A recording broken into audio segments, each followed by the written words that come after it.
Morning friend, Rangamati রান্নাঘর blog চ্যানেলে আপনার সকলকে স্বাগত। আজকে বাবা সকাল সকাল মাঠ চলে গিয়েছিল। আমি আপনাদের আগে আমাদের মাঠ ঘুরিয়ে নিয়েছিলাম, যেখানে কিছু সবজি লাগানো ছিল, শাক লাগানো ছিল, ওখানে অনেক পেঁয়াজও লাগানো ছিল। সেই মাঠ থেকে বাবা কিছু সবজি নিয়ে এসেছে, আজকে শাক নিয়ে এসেছে। চলুন প্রথমে দেখে নিই। এ দেখুন, বাবা নিয়ে চলে এসেছে। এটা লালতে শাক তো? এটা লাল শাক, এটা পুঁই শাক, হ্যাঁ, আর এটা পালংয়ের পাতা। এটা একটা রেসিপিতে লাগবে, তাই পালংয়ের পাতাটা নিয়েছি। এটা ফুটো হয়ে গেছে তো। আর শাক নাই তো, ওই পাতা করে ছিঁড়ে নিয়ে এলাম। শাক থাকলে তো শাক নিয়ে আসতাম, গাছ থাকবে। গাছ নাই করে সমানে এই গাছ ছোট ছোট, এই গাছ ছোট ছোট। এই পই নাই, আর আমি পই কোটা নিয়ে চলে এলাম। আর এই লাল শাকও প্রচুর আছে, কিন্তু লাল শাক খাবার মতন নাই, এগুলো বেছে বেছে নিয়ে এলাম। আজকে আমাদের গ্রামে ব্রহ্মা পুজো, এটা অনেক যুগ যুগ ধরে হয়ে আসছে। আজকে আমাদের উনুন ধরাতে পারবে না যতক্ষণ না পুজো হয়েছে। ব্রহ্মার পুজো হবে, তারপর হোম যজ্ঞ সব হবে। ওখান থেকে প্রসাদ বিতরণ হয় গোটা গ্রামে। তবু যে মুড়িটা হয়, মুড়ি বলতে যেটা পায়েস বলে, এই পায়েসটা হয়, এই পায়েস আর লুচি গোটা গ্রামে। এই 150টা বাড়ি আছে এই গ্রামে, এই 150টা বাড়িতে বাড়িতে দিয়ে আসে। 6খানা 8খানা করে লুচি আর মোটামুটি 200-250 গ্রাম করে পায়েস প্রত্যেক বাড়িতে দিয়ে আসবে, যারা কমিটি আছে এই গ্রামের তারা। তার জন্য আজকে আমি এই লাউতে শাকটা নিয়ে এলাম, যে বাড়িতে রান্না করতে দেরি হবে, তার লাউতে শাক আর ঝিঙা দিয়ে পোস্ত হয়ে যাবে। আপনারা সবই শুনলেন বাবা কি বললো। আজকে আমাদের গ্রামে ব্রহ্মা পুজো। আজকে পুরো ভিডিওটাই ব্রহ্মা পুজো নিয়েই হবে। পুরো ভিডিও দেখতে থাকুন আর আমাদের গ্রামে ব্রহ্মা পুজো দেখুন। বন্ধুরা, আমাদের গ্রামে ব্রহ্মা পুজো শুরু হয়ে গিয়েছে। চলুন এখন ব্রহ্মা পুজো এখানে হচ্ছে, সেখানে যাবো। এখানেই ব্রহ্মা পুজো হচ্ছে, আর মা শীতলা পুজো হয়েছে এখানেই। চলুন দেখে নিই।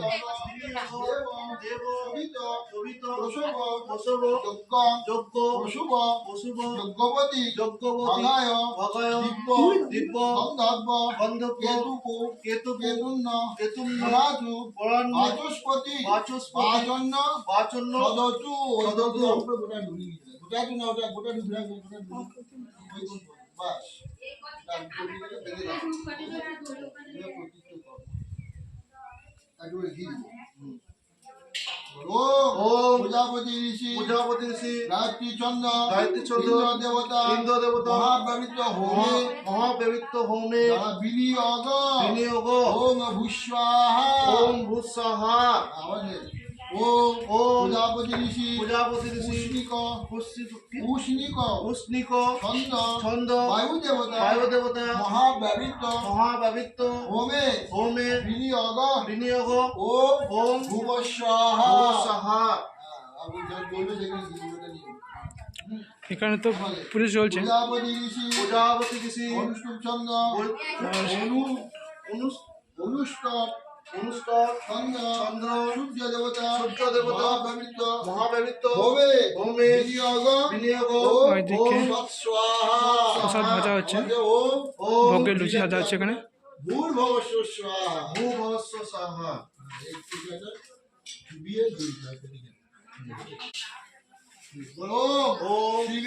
শ্রী বিষ্ণু তৎসৎ চৈত্র মাসে মীন রাশিতে ভাস করে শুক্ল পক্ষে প্রতিপদ বিধন ভরদ্বাজ গোত্রস্য বুদ্ধদেব দেব শর্মণ যথার গোত্রানাম গোপালনগর গ্রামস্থ পূজা বর্গানা শ্রী ব্রহ্মা শ্রী বিষ্ণু কামনা শ্রী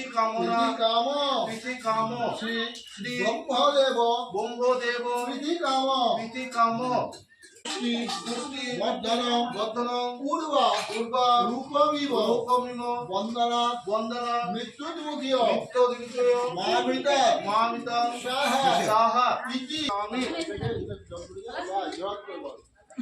সংকল্পিতার্থা জন্তু সিদ্ধাসন্তু মনোরথা শত্রুরা বিঘ্নাশয় মৈত্রাণ মুদায় চ।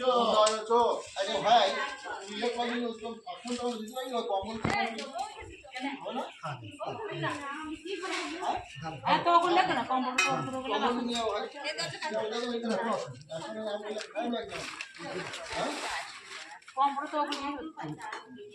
আমি লিখি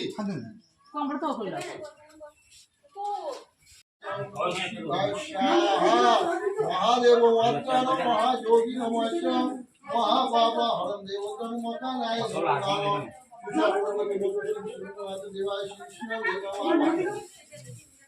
বেদা সম্প্রদান ভগবতী দুর্গায় সাহা বেদাবে সাহায্য বিল্লপত্র হে লক্ষ্মী সাহা দুর্গায় সাহা বেদাবে সাহায্য বিল্লপত্র হে লক্ষ্মী সাহা দুর্গায় সাহা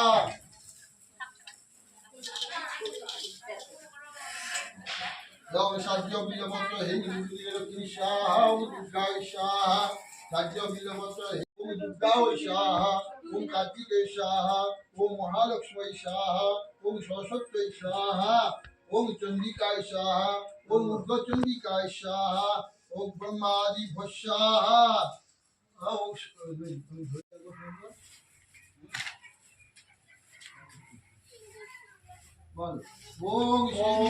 শ্রী বিষ্ণু দশতমোদ্য ওম চৈত্র মাসে রাশিতে বাস করে শুক্লপক্ষে প্রতিপদম পিথু ভরদ্বাজ ভর্তস্য শুভেন্দু কুমার দেব সর্বণ যথার গোত্রাণ গোপালনগর গ্রামস্থ পূজা বর্গানা গীতস্মি হোম কর্মণি যৎ বৈপুণ্য জাত প্রশমনায় প্রশম নাশায় ষষ্ঠায় ইত্যাদি। আমি বাড়ি চলে এসেছি, খুব খিদে লেগেছে, মুড়ি খেতে হবে, সেই জন্যই বাড়ি চলে এলাম। আর মা ছোলা কলাই ভিজে গেছিলো, সেই ছোলা কলাই মুড়ি আর সর্ষের তেল এই দিয়ে মুড়ি খাওয়াবে আজকে। কারণ আজকে আগুন জ্বালাতে নেই, ও ব্রহ্মা পুজো শেষ না হওয়া পর্যন্ত ঘরে আগুন জ্বালানো যাবে না। সেই জন্য ঘরে এখন কিন্তু ভাত চাপানো হয়নি, কোনো রান্না হয়নি এখনও। ও ব্রহ্মা পুজো শেষ হবে, তারপরে ঘরে ভাত চাপানো হবে। দেখুন, মুড়ি, ছোলা কলাই ভিজে, সর্ষের তেল আর জল। আর এখন দেখুন 11:40 বাজছে, আর এদিকে বাবা বসে পড়েছে লালতে শাক বাছতে। বাবা মা মুড়ি খাবে, সেই জন্য সব রেডি করছে। এবার আমি মুড়ি খেয়ে নিই। মুড়ি খেতে খেতেই শুনলাম পুজো শেষ হয়ে গিয়েছে, এবার প্রসাদ নিতে যাবো। চলুন যাই, প্রসাদটা নিয়ে আসি গা। এবার আমি প্রসাদ নিতে চলে এসেছি, কিন্তু এখন কেউ নেই প্রসাদ দেওয়ার মতো। যে জেঠু ছিল সে একটু ঘর বিশ্রাম করতে গেছিলো, চলে এসেছে। এবার প্রসাদ নিয়ে আমি বাড়ি যাব। প্রসাদ নিয়ে নিয়েছি, আর লুচি আর মনু যে প্রসাদটা আছে সেটা পরে এসে নিয়ে যাব, ওটা এখন রেডি হয়নি। এই প্রসাদটা নিয়ে বাড়ি চলে যাব। আমি ব্রহ্মা পুজো প্রসাদ নিয়ে নিলাম, এবার মা শীতলার পুজো প্রসাদ নেব। পাশেই শীতলা পুজো হচ্ছিল, সে পুজো প্রসাদ মা নিয়ে এসেছিলো, সে প্রসাদ নিয়ে নেবো। এবার দেখুন প্রসাদ নিয়ে চলে এসেছি, চান জল আছে।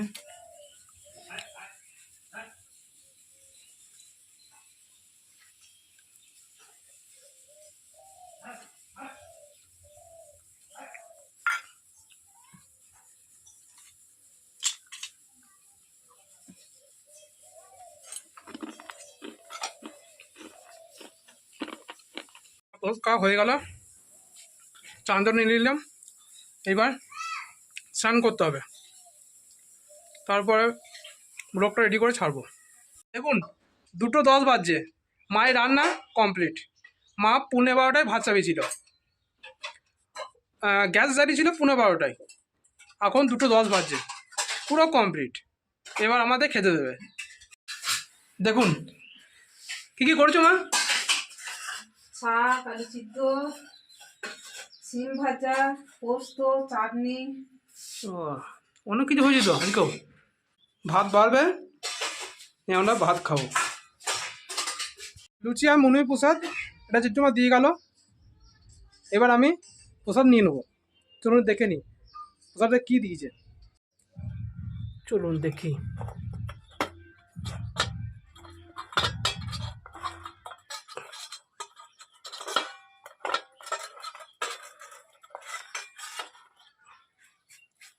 দেখুন প্রসাদটা নিয়ে এসেছে, এটাই হচ্ছে মনুই, যেটা আমরা পায়েস বলে থাকি। আর এই লুচি দিয়েছে, 4টা লুচি দিয়েছিল, আর এই মনুই প্রসাদ। আমি একটা নিয়ে নেবো।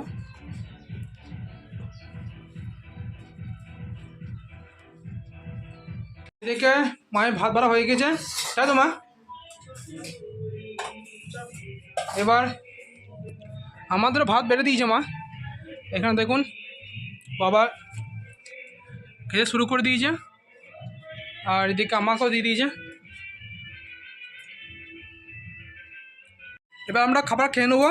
খাবার খেয়ে নিয়ে আমি বোলপুর বেরিয়ে যাব টোটো করে, কারণ যে আমি পার্সেলটা তৈরি করেছিলাম সকালে, যে গাছটা বিক্রি হয়েছিল, সেই গাছটা আমি কোরিয়ারে দিতে যাব। আমি বেরিয়ে পড়েছি, বোলপুর যাচ্ছি এখন। আর এই দেখুন পার্সেল রেডি হয়ে গেছে। এই পার্সেল কোরিয়ারে দিয়ে দেবো, কোরিয়ার ঠিকানায় পাঠিয়ে দেবে। কোরিয়ার অফিসে চলে এসেছি পার্সেল নিয়ে, পার্সেলটা দিয়ে দেবো এবার।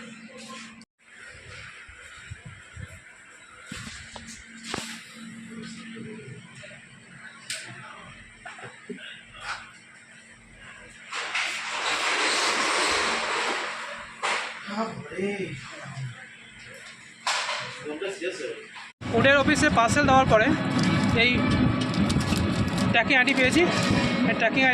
এই ট্র্যাকিং আইডির মাধ্যমে কাস্টমার জানতে পারবে পার্সেলটা কোথায় আছে, আর পার্সেলটা সে কবে হাতে পাবে।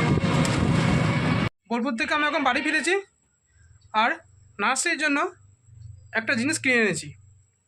দেখুন এটা হচ্ছে কোকোপিট, নারকেলের ছোলা থেকে এটা তৈরি হয়। নারকেল ছোলার ডাস্টটা এরকম বিস্কুট তৈরি করে, কেক তৈরি করে বিক্রি হয়। এই ডাস্টটা থেকেই আমি গাছ বসাবো। এই ডাস্টটাকে জলে ভিজিয়ে দিয়ে একদম জলে ভিজানোর পরে একে শুকাতে হবে, শুকিয়ে এর সঙ্গে সার মিক্স করে তারপর গাছ বসানো হবে। এই কোকোপিটেই গাছ হবে, এখানে মাটি লাগবে না, অন্য কিছু লাগবে না, শুধু সার লাগবে আর কোকোপিট লাগবে। এবার গাছের গ্রোথ বাড়ানোর জন্য আমি আরও অনেক কিছু ব্যবহার করতে পারি, যেগুলো গাছের উর্বরতা করবে। যে মিডিয়া করবো সেই মিডিয়াটা উর্বরতা বাড়াবে, সেই জন্য অনেক কিছু ব্যবহার করতে পারি। মায়ের হরিনাম করা হয়ে গেল, এবার বাবা হরিনাম করছে এখন। চলুন আমরা আজকে হরিনাম শুনে নেবো বাবার। প্রতিদিনই শুনি, কিন্তু আজকে ঠিক মনটা অন্যরকম হরিনামে। চলুন। আমি ভজতে ভজতে গিয়ে চলো, রাধে রাধা গোবিন্দ বলে, রাধে রাধা গোবিন্দ বলে, জীবন কি হবে জয়, রাধে রাধা গোবিন্দ বলে। আমি ভজব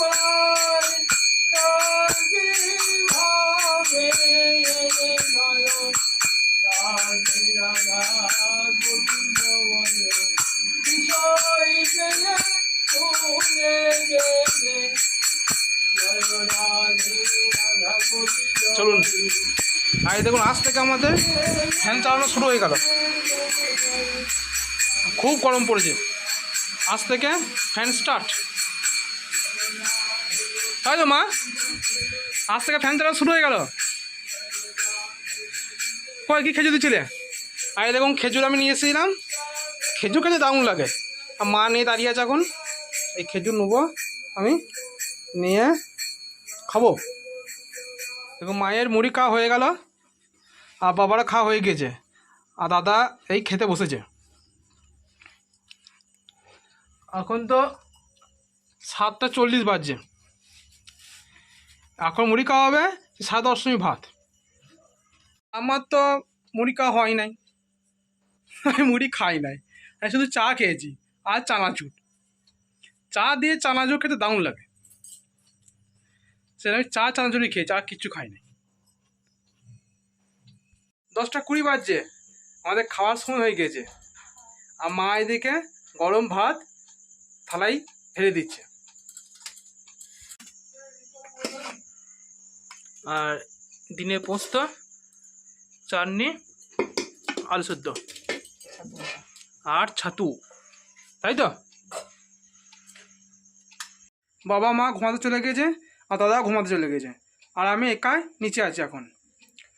আপনাদের যদি এই ভিডিওটা ভালো লেগে থাকে অবশ্যই ভিডিওটা সাবস্ক্রাইব করে দিন, আর প্রচুর পরিমাণে কমেন্ট করবেন, শেয়ার করবেন, লাইক করবেন। অবশ্যই শেয়ার করবেন, অনেক মানুষের কাছে ভিডিওটা পৌঁছালে তারাও এই ভিডিও বিষয়ে জানতে পারবে, আমাদের গ্রামে কীভাবে ব্রহ্মা পুজো হয় সেই বিষয়ে জানতে পারবে। বন্ধুরা, আজকে ব্লগটা এই পর্যন্তই, আবার পরের ব্লগে আপনার সঙ্গে দেখা হচ্ছে। Tata, bye bye.